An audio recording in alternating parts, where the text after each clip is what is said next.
0150 hours, the 19th of May, 1944. The Pacific is black glass, unbroken, depthless, cold enough to hide God. A single ship cuts through it, dragging its wake like a wound across the night. Inside USS England, the air hums with electricity and sweat. Steel bulkheads, sweat salt.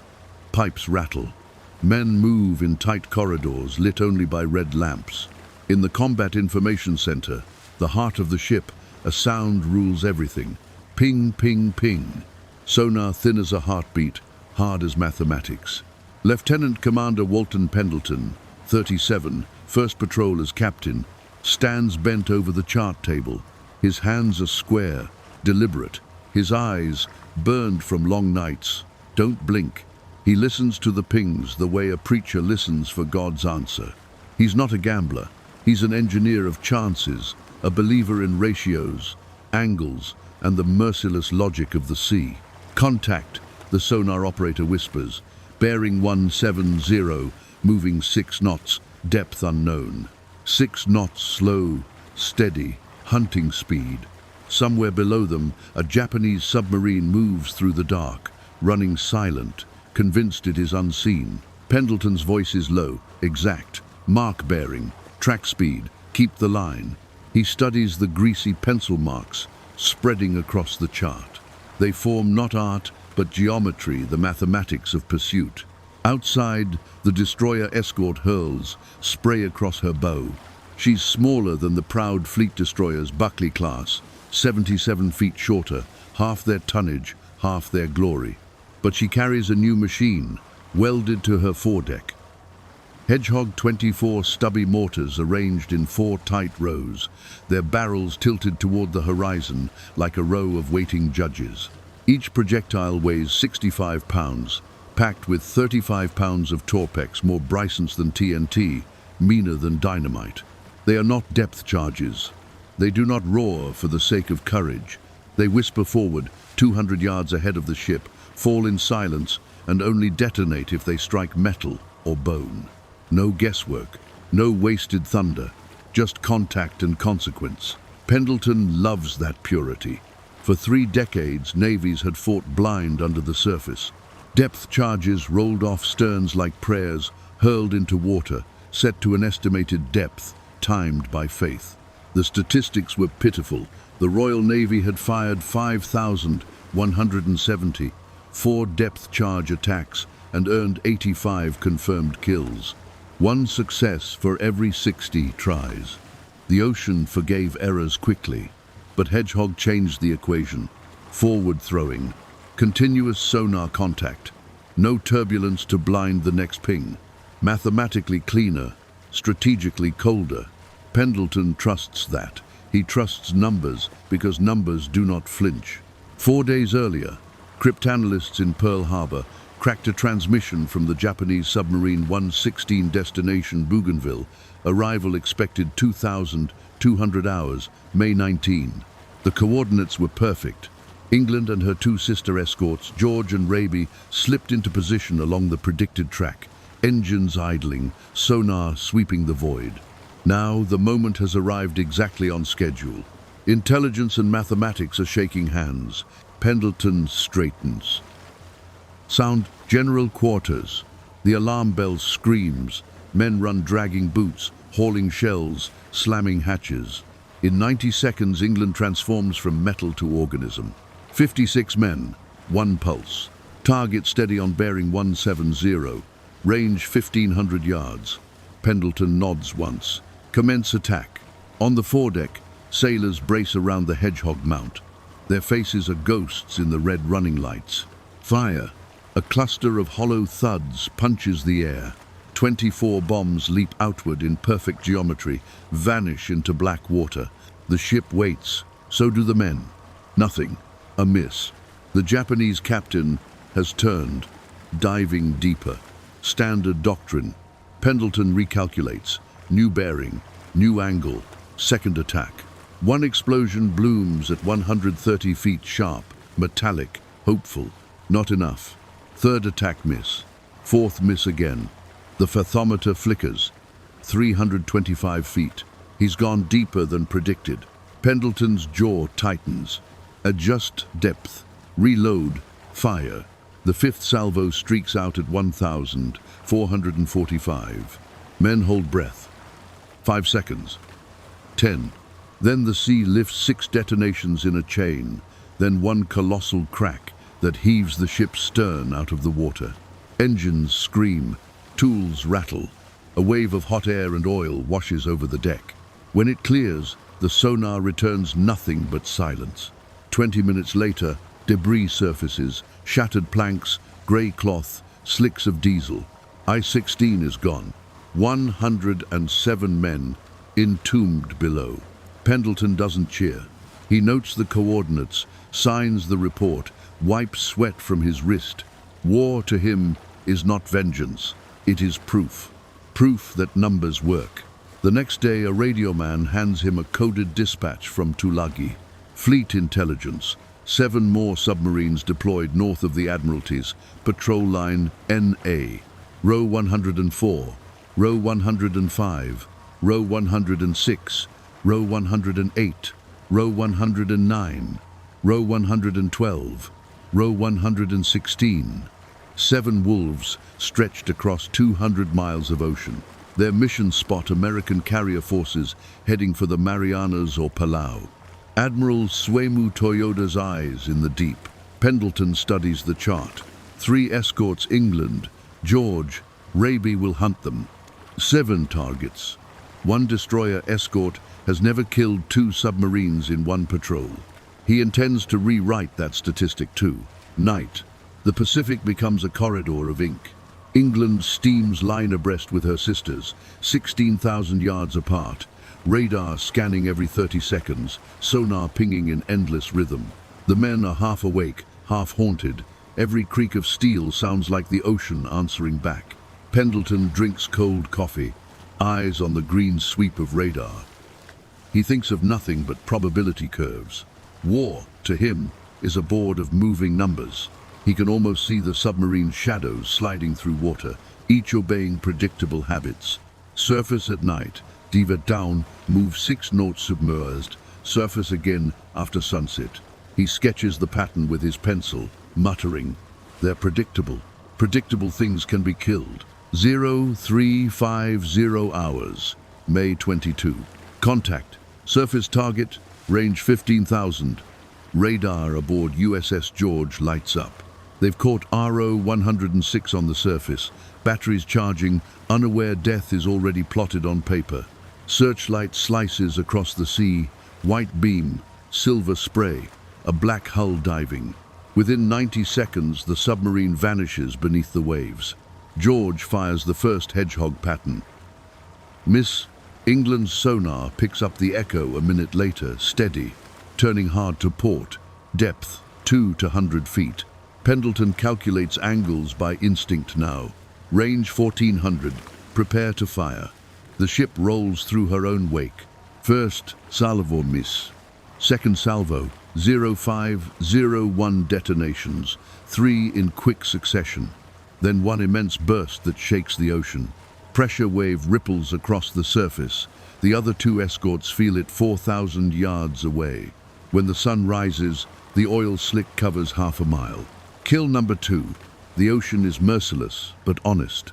It tells you exactly what you've earned. For the first time, the crew begins to trust the strange, quiet captain who worships math more than luck. They start polishing the Hedgehog barrels like church silver. They give the weapon a nickname, the choir, because when it sings, something down below answers in thunder. Pendleton allows himself 1 cigarette on the bridge. He watches the smoke twist away in the wind. He does not think of the dead Japanese. He thinks of efficiency, of proof. He has numbers now: 2 kills in roughly 6 attacks, a success rate above 30%. The system works.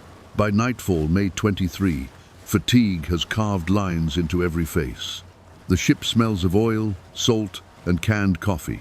Men sleep wherever they fall, beside ammunition racks, under charts, near the warm hum of the engine room. Still the sonar pings. Still the sea answers. Pendleton walks the deck alone. The stars are out.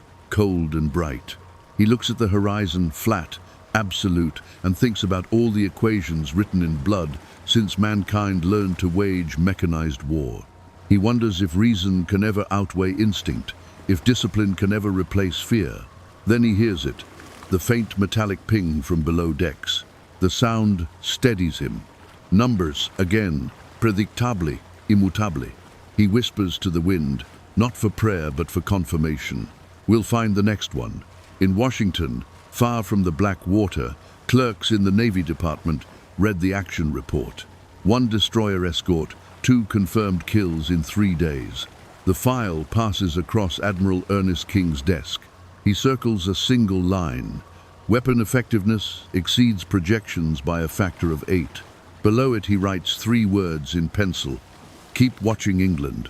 Back in the Pacific, England plows eastward, her bow cutting through a low swell that glows faintly under starlight. The ocean looks calm, but carries the weight of everything hidden.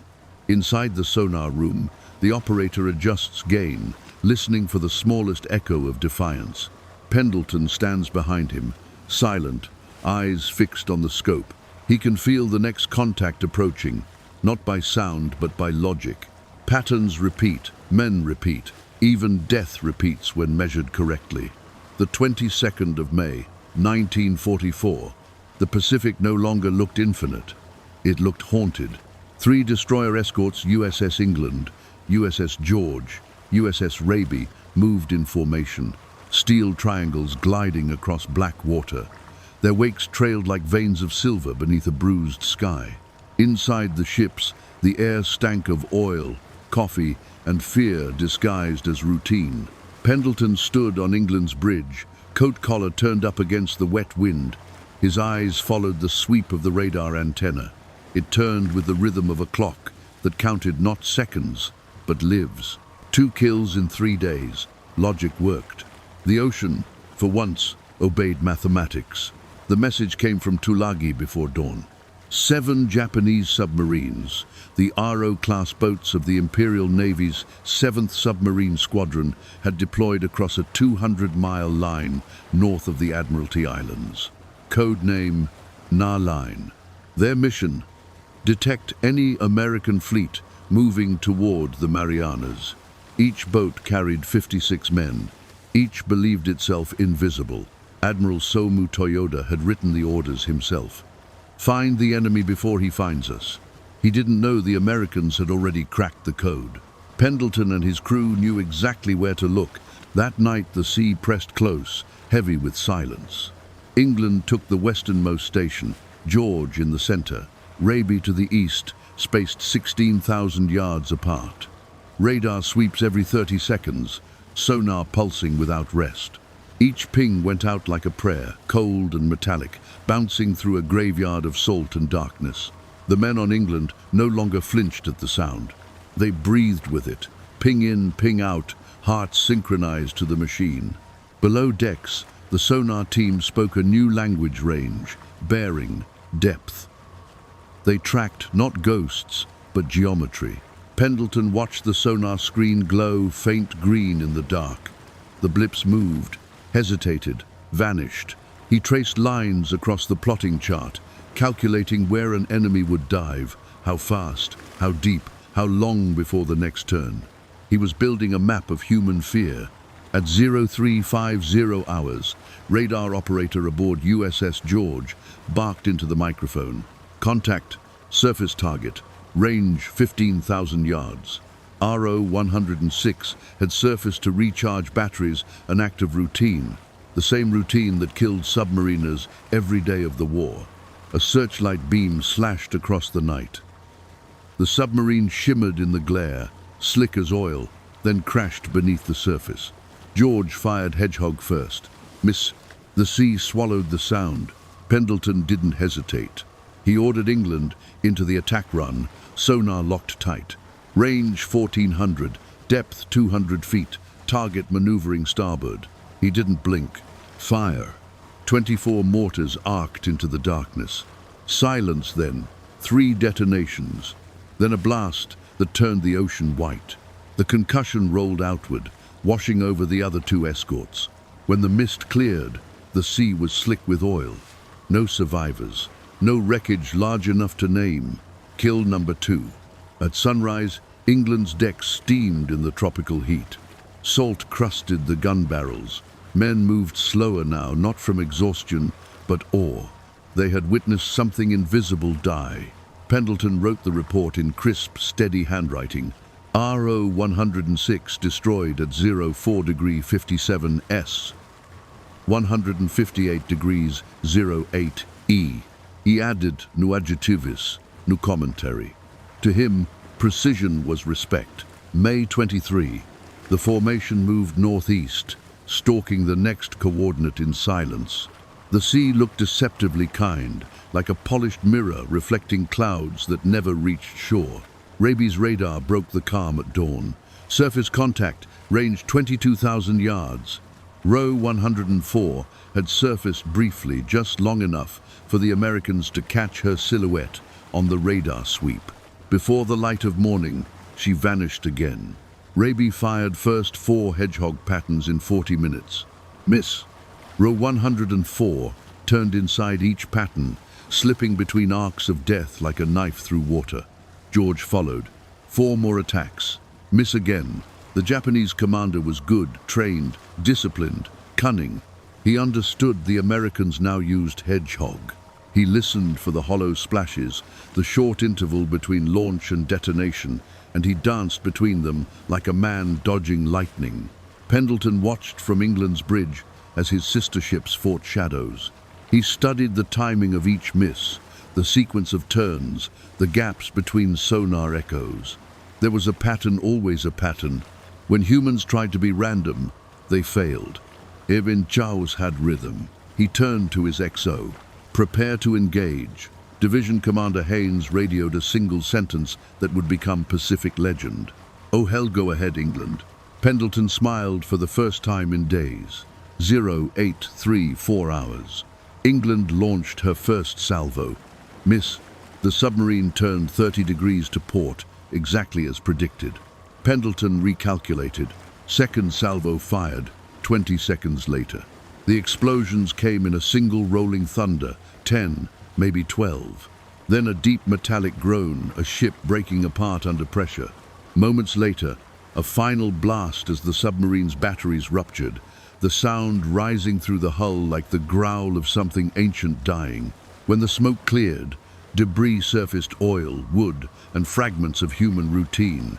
Aero 104 destroyed. Kill number 3. 72 hours. 3 submarines. The statistics were rewriting themselves. Hedgehog success rate, now 40%. Pendleton didn't celebrate. He recalculated ammunition. He had used 72 projectiles.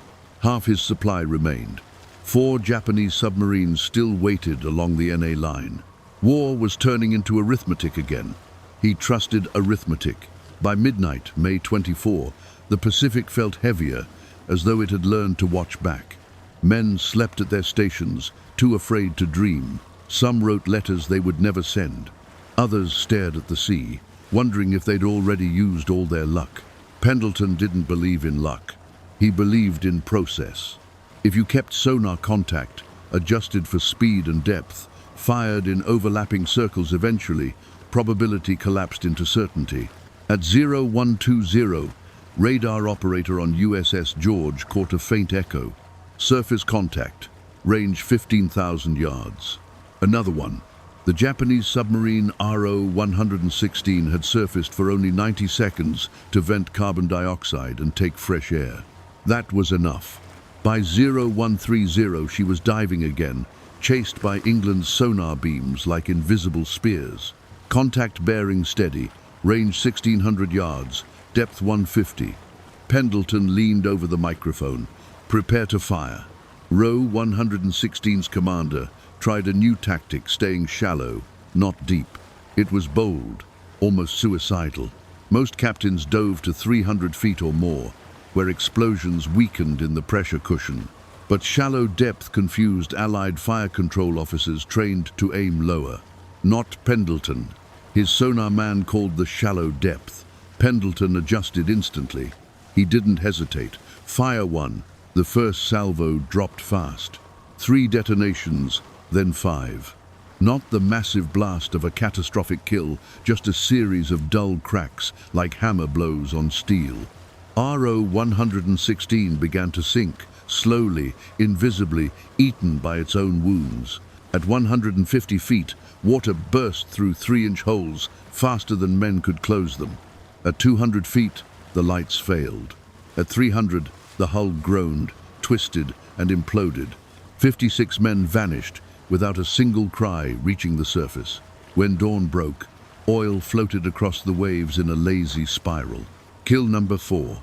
5 days. 4 submarine. The numbers were becoming impossible. Pendleton stared at the data table taped beside his bunk. Attacks, 15. Kills, 4.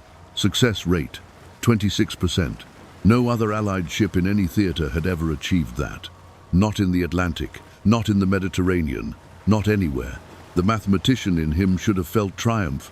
Instead, he felt weight, an invisible hand pressing against his ribs.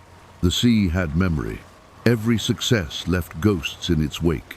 That evening, radio traffic surged through the fleet. Admiral Ernest King himself had read England's latest report. From Washington came a short message, relayed across 1,000 miles of static. There will always be an England in the United States Navy. The crew cheered when the words were read aloud over the PA system. Men pounded bulkheads, slapped backs, shouted through the dark. Even the sea seemed to approve, calm for the first time in days. Pendleton smiled, but only faintly. He knew the math wasn't done. 3 submarines remained. Probability demanded at least 1 miss. He stepped out onto the bridge, night wind cold against his face. Stars burned sharp as needles. The horizon was endless, but not empty. Somewhere beneath it, more men were listening to their own sonar pings, praying they wouldn't hear his. Far away, in Tokyo, Admiral Toyoda studied the same numbers in reverse. 7 submarines deployed, 4 silent, no messages, no survivors. He circled a single phrase on the report, destroyed without contact. He didn't understand how. No one in Japan yet knew the name Hedgehog, the weapon that turned sonar into a trigger and silence into certainty. Toyoda issued new orders that night. All remaining submarines on NA line maintain depth no shallower than 400 feet, surface only when absolutely necessary. Run silent at first detection.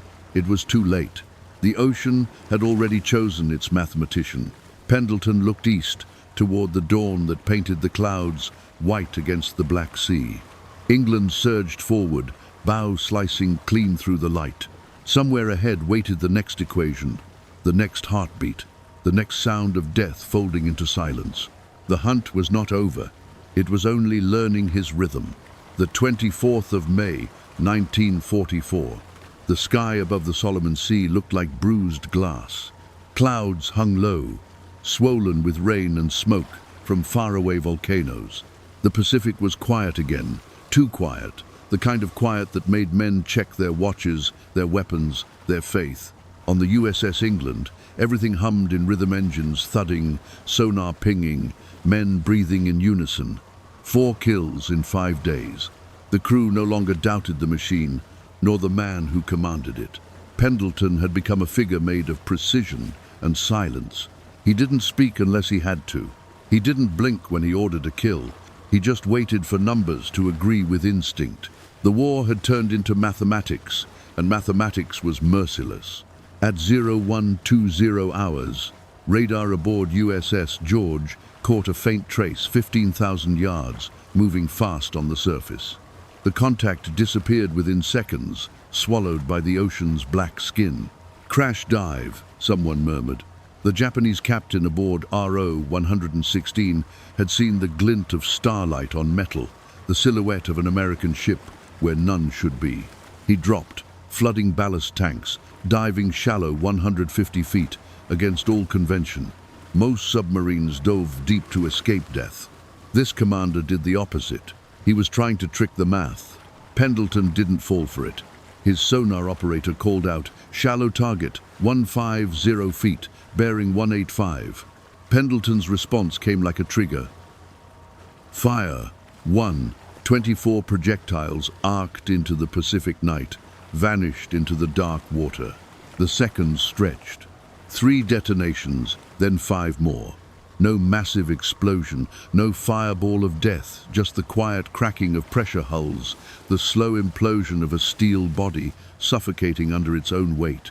At 150 feet, a submarine doesn't explode. It crumples. Seawater tears through seams like glass through paper. Air screams out of ruptured valves. Men destunding. When the last echo faded, the sonar fell silent. Nothing moved. At dawn, a thin trail of oil shimmered like a scar on the water. Kill number 4. Pendleton didn't smile. He just wrote the report, signed his name, and folded the paper as if closing a chapter in a textbook. Word traveled fast. By the time the sun set, every radio in the Pacific carried the message. USS England, 4 confirmed kills in 5 days. 1 destroyer escort had done what entire fleets had failed to do in years. In Washington, Admiral Ernest King read the report in silence. He was a man known for temper, not tenderness. But this time, he smiled a small, private curl of the lips. He sent one sentence to Admiral Halsey. There will always be an England in the United States Navy. The phrase spread like wildfire. Destroyer escorts whispered it through static. Pilots wrote it on the sides of their planes. Pendleton never repeated it aloud. He didn't need to. He still had work to do. May 25. Rain fell hard over the Pacific. The sea hissed, white lines cutting through black water. Pendleton paced the bridge, listening to the storm hammer the deck plates. Fleet Command had ordered England home for escort duty. She was now too valuable to risk, but Commander Haynes, England's division leader, refused. 3 submarines still remained on the NA line. To leave them alive would be to waste everything England had learned. Haynes's voice came over radio static, weary but firm. 3 left. Let the math finish its work. Permission granted. 2,303 hours, May 26. Raby's radar caught a contact range, 15,000 yards, northeast of Seidler Harbor, row 108. England maneuvered into attack position, engines throttled to 5 knots, sonar steady. Range 1650, bearing 172, depth 150. Another shallow runner, another optimist, betting against logic. Pendleton's crew had seen it all before. They were faster now, smoother, their movements rehearsed by repetition and fear. Set firing pattern Alpha, open tubes. Raby fired first, miss. Haynes's voice crackled again, low and dry. Go ahead, England. Pendleton didn't reply. He didn't need to. He had already ordered fire. 24 Hedgehogs screamed into the dark. 6 detonations, maybe more. The shockwave rolled through the hull, knocking sailors to their knees. RO 108 didn't sink slowly. She broke. Her hull split like an egg in boiling water. 56 men died in less than 3 seconds. Killed number 5. Now even the ocean seemed to hesitate. The remaining submarines, RO 105 and RO 109, heard nothing from their sisters. Only silence stretched across miles of dead water. Pendleton studied his map under the sickly glow of a single lamp. 2 marks remained on the NA line. 2 hearts still beating in the dark. He leaned back, eyes fixed on the map, and whispered something almost like a prayer, not for mercy, but for precision. Let me find them before they find anyone else. In Tokyo, Admiral Toyoda stared at the same nightmare unfolding in reverse. 7 submarines deployed. 5 lost in 6 days. No distress calls, no coordinates, no chance for rescue. Just silence, multiplied by death. He gathered his remaining commanders. New orders: run deep, minimum depth 400 feet, surface only when necessary, no radical maneuvers, run silent. But the orders came too late. England was already moving northeast, her sonar sweeping like a scythe through the water. She had turned from ship to predator, a weapon that thought, calculated, anticipated. Pendleton had become its mind. May 30. Night again. Wind howled across the Pacific like a choir of lost souls. England's radar blinked to life. Contact Row 105, the last great hunter of the Imperial Japanese Navy's 7th Squadron. Row 105 dove immediately, plunging to 400 feet, stopping all engines. Silence. No propeller noise, no machinery hum, just stillness, perfect, mathematical stillness. The sonar screen went blank. No echo, no range, no depth. Pendleton understood the tactic. Go deep, stay silent, let the sea erase your shadow. It was clever but not new. He had seen silence before. Silence was just another variable. He waited. 4 hours passed. The ship drifted, radar off, sonar humming faintly, men half asleep at their stations. Then, at 0230, the faintest blip appeared. Movement. Row 105 was running out of battery. The Japanese commander had no choice but to move slowly, cautiously trying to surface for air. Pendleton leaned over the table. Mark it. Range 2200, depth 400, speed 6 knots. The first salvo missed by 200 feet, the second by 100. The submarine was varying speed, 6 knots, then 4, then 6 again, confusing the algorithm. A human brain against a steel machine. Pendleton narrowed his eyes. He noticed something, the rhythm of the blips, the way the sub turned every 4 minutes, 30 degrees each time. Humans can't escape their patterns. He drew a small curve on the chart. Fire on prediction, 200 feet ahead of bearing. Now, the Hedgehog fired. 4 detonations, maybe 5. Row 105's hull was hit but not destroyed. She began emergency blow procedures, compressed air roaring through ballast tanks, men scrambling to survive. Pendleton ordered a 4th salvo, 8 detonations. A single flash of white beneath the waves, then silence again. Absolute, infinite silence. At sunrise, oil and debris floated in a widening ring. Kill number 6. 12 days, 6 submarines, 335 men lost to a single ship, smaller than a city block. England's decks were quiet. No cheers this time. Even victory sounded heavy now. Pendleton walked the bridge, the wind clawing at his jacket. He looked out over the horizon, that endless black-grey divide between life and oblivion. His face showed nothing but inside. The numbers turned slower now. 6 kills, 15 attacks, 40% success rate. The highest in naval history. He should have felt pride. Instead, he felt gravity. Killing had become too efficient. And efficiency leaves no room for humanity. He turned from the sea. Secure from general quarters, he said quietly. The hunt was over for now. But somewhere, beneath the Pacific's grey skin, one submarine still moved. Row 109, the survivor. Pendleton didn't know it yet. But this final ghost would become his unfinished equation. The 31st of May, 1944. The Pacific was a mirror of ash. Windless, breathless. A silence stretched so long it seemed unnatural, like the ocean itself was holding still to see what one small destroyer escort would do next. The USS England, streaked with salt and oil, cut through that stillness at 12 knots. 12 days at sea, 6 submarines dead. No ship in naval history had done it. Not in the Atlantic, not in the Pacific, not in any ocean where man had ever tried to hunt another man beneath the water. But Pendleton wasn't counting glory. He was counting ammunition. The Hedgehog launchers had fired 120 projectiles in 12 days. Half the supply was gone. Every attack used 24 rounds, and every round meant steel, time, precision. They had maybe enough for 5 more attacks, 5 chances to complete what history would later call the 12-day miracle. Pendleton didn't call it a miracle. He called it math. Miracles are what men say when they don't understand numbers. He'd once told his XO, he wasn't being arrogant, he was being accurate. But even numbers bend under exhaustion. Men hadn't slept more than 2 hours in days. Their faces were pale, eyes red, uniforms stiff with salt. The ship's engines groaned. Steel plates hummed from the constant vibration of the sea. Every man on board knew one mistake, one misfire, and they'd lose everything they'd proven. Night fell like ink.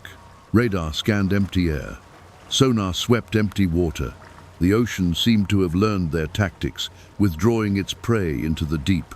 Then, at 2145, the operator aboard USS George shouted a faint echo on the radar screen.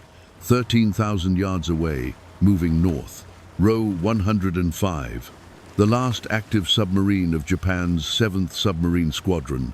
The contact flashed once, then vanished. The submarine had dived immediately, dropping to 400 feet, the depth Toyota's new orders had demanded. Down there, pressure doubled every 100 feet. It wasn't just water, it was gravity made liquid. Pendleton stared at the sonar screen.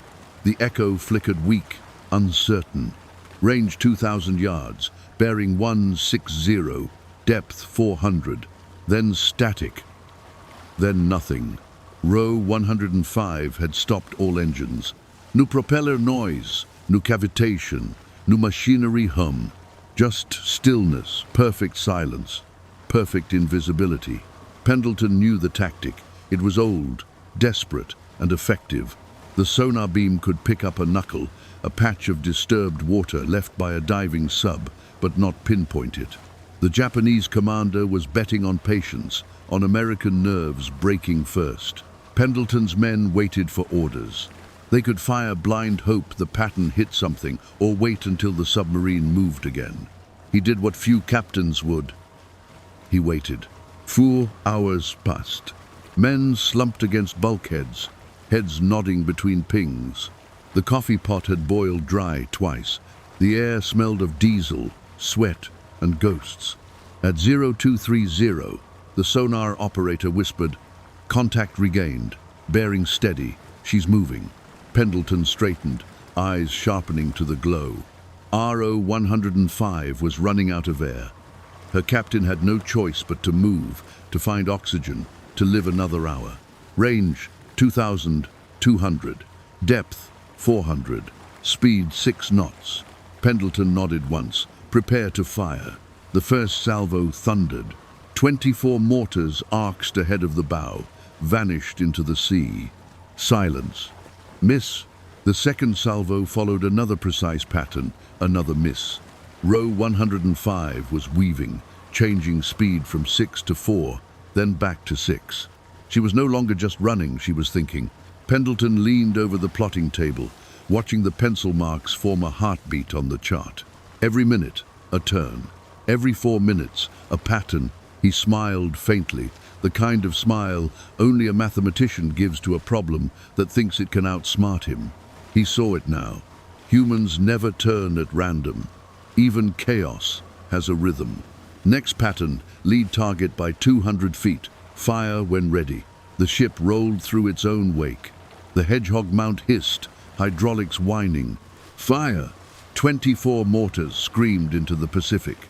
4 detonations, 5. The ocean shuddered but didn't break. RO 105 was wounded, not dead. Her captain blew ballast, trying to surface, trying to save his men. Pendleton didn't wait. Reload, fire again. 0532 hours. 8 detonations tore through the deep. The submarine split in half. A column of oil, air, and shattered steel erupted upward, spreading across the water in a black, boiling stain. Then silence again. Sank destroyed. Kill number 6. 12 days. 6 submarines. 335 Japanese sailors gone. Not one survivor. Not one confirmed escape. The statistics would later make historians blink.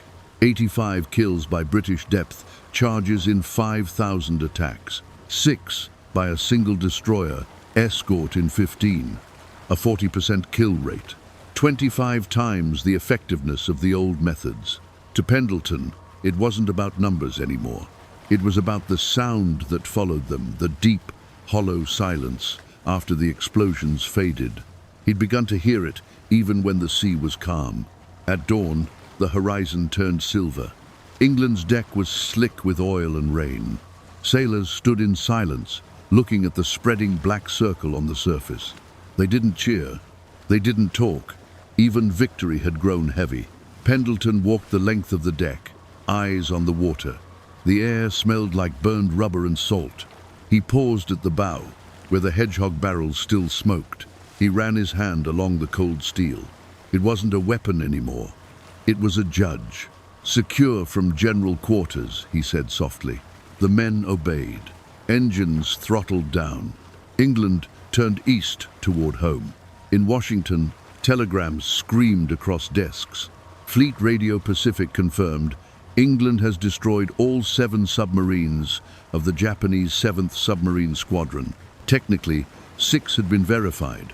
1, Row 109, had escaped detection, running deep toward Truck Lagoon. But the distinction didn't matter. The legend had already taken shape. Admiral Halsey read the report aloud in front of his staff. 6 kills, 12 days. He set the paper down, eyes hard. Pull her home before she's sunk. That ship's done enough for 10 wars. By the time England reached port at Espiritu Santo, the crew looked older than their years. Their eyes carried the kind of distance that only comes from staring too long into water that stares back. Reporters tried to photograph them, but Pendleton refused interviews. He didn't want a headline. He wanted rest. When the Navy photographers finally did capture him, lean, sharp-featured, his uniform soaked in sunlight, he looked less like a hero and more like a man who had solved an equation that no one else dared to write down. Admiral King's office sent word, Presidential Unit citation for extraordinary heroism in action against enemy submarines. Only 3 destroyer escorts in the entire war would ever receive it. Pendleton read the order once, then folded it neatly into his pocket. He didn't keep medals on his wall. He kept silence instead. Later, as England steamed home, the men gathered on the fantail one last time. The Pacific stretched endless and calm beneath them, as if nothing had ever happened. Someone said quietly, "We'll never see her like again." Pendleton didn't answer. He watched the wake spreading behind them, 2 long white lines dissolving into darkness. He knew what came next. Replacement, reassignment, history moving on. But the numbers would remain. 12 days. 6 submarine. A record untouched for 80 years. And somewhere deep below them, 1 submarine still lived, RO 109, the lone survivor of the NA line, crawling through black water toward safety. It would never know the name of the man who had destroyed its squadron, but Pendleton would remember it, because every equation has one remainder. The sea, at last, was still. The air was cold, clean, absolute. Pendleton closed his eyes and listened. No pings, no engines, just silence pure and final. For the first time, he allowed himself to breathe. The miracle was done, but its echo had only begun to spread. Le 1 juin 1944. The sea was calm again, but calm had never sounded so loud. The USS England steamed east through the Pacific, her hull scarred by salt, her decks bruised by victory. 12 days, 6 kills. A record no other ship had matched, or ever would. The crew didn't cheer anymore. They just stared at the horizon, their faces bleached by sun and exhaustion. Pendleton stood alone on the bridge, his eyes hollow from sleeplessness, collar stiff with salt. The wind carried no triumph, only the weight of what had been done. He had turned mathematics into a weapon, precision into death. He'd proven the logic of destruction so perfectly that it almost scared him. Somewhere deep below, hundreds of men were gone because the numbers had been right. Fleet Command ordered England home. Too valuable to risk, the message from Admiral Halsey read. The destroyer escort that had defied the ocean itself would now be pulled from the fight. Pendleton didn't argue. He simply folded the telegram, slid it into his logbook, and stared back toward the horizon where the last submarine had died. The hunt was over, but his mind kept calculating. When England reached Espiritu Santo, the harbor stirred like a living thing. Ships sounded their horns, crews lined the rails. Word had already spread. The small ship that had destroyed 6 submarines in 12 days was returning. Men whispered her name as if it were myth, the ghost ship, the submarine killer, the one that never missed. Pendleton didn't look at them. His thoughts were somewhere beneath the waves, where RO 109, the lone survivor of the NA line, was still out there. The remainder in an equation he couldn't erase. For the Navy, England's mission had been more than victory, it had been revelation. The Hedgehog system, once dismissed as unproven, was now gospel. Before England, Hedgehog attacks had a 5% success rate. England's patrol achieved 40%, 25 times more effective than depth charges. Numbers like that could shift the war. And they did. Within weeks, every destroyer escort in the Pacific was retrained using England's firing data. Pendleton's calm precision had become doctrine. But for Pendleton himself, belief was a quiet thing. He wasn't built for parades. When the Presidential Unit Citation arrived in July, commending extraordinary heroism in action against enemy Japanese submarines, he didn't wear the medal. He didn't even speak about it. To him, it wasn't heroism. It was arithmetic done correctly. The truth of that arithmetic was darker than anyone wanted to admit. Every Hedgehog pattern that struck home didn't just destroy steel, it erased lives in seconds. No surface survivors, no cries. Just implosion, silence, oil, and drifting debris. Pendleton had learned to measure death by sound, and the silence afterward was always too long. The 31st of October 1944, Leyte Gulf. The sky was bruised with smoke, the sea boiling under Japanese fire. England, still on escort duty, never saw the plane coming. A single kamikaze Zero dropped through the clouds like a comet, slammed into the forward engine room, and detonated. The explosion tore through decks. 37 men died instantly. 25 more were wounded. The air filled with smoke and screaming steel. Pendleton was thrown hard against the bulkhead. Ribs shattered. He crawled through the fire toward the bridge, shouting through smoke, "Flood the magazines, get them out." They fought for hours, men dragging hoses through heat and wreckage, pulling the wounded from flame. When the last fire hissed into silence, England floated barely. Her hull was broken. Her engines were gone. The miracle ship that had moved like a predator through the Pacific was now dead in the water. They towed her to Manus Island. Engineers came aboard, studied the damage, and gave the verdict Pendleton already knew. Repairs would cost more than building a new ship. The arithmetic had turned against her. England was stripped of her weapons, her Hedgehog launchers removed and sent back to the States. Her hull, once the blade that cut through Japan's submarine line, was reduced to scrap, waiting for the torch. 1946. The war ended. The world celebrated peace, fireworks, ticker tape, victory parades. But on a quiet dock in California, a cutting torch began its slow work.